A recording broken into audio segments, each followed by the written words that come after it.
ঢাকা থেকে নির্দেশনা পাওয়ার পর তার আগে আমরা আন্দোলনে একত্রিত হই।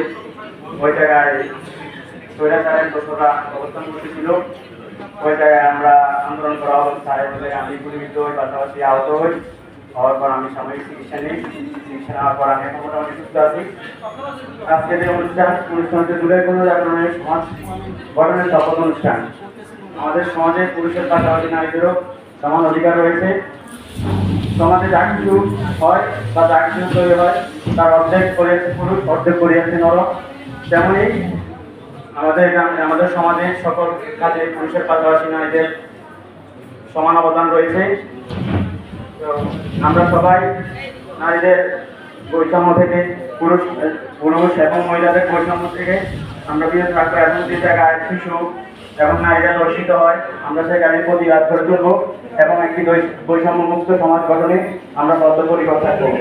এবং আজকে যে শপথ অনুষ্ঠান হয়েছে এই শপথ অনুষ্ঠান শুধু শপথের মাধ্যমে সীমাবদ্ধ থাকলে হবে না, আমাদের সকলকে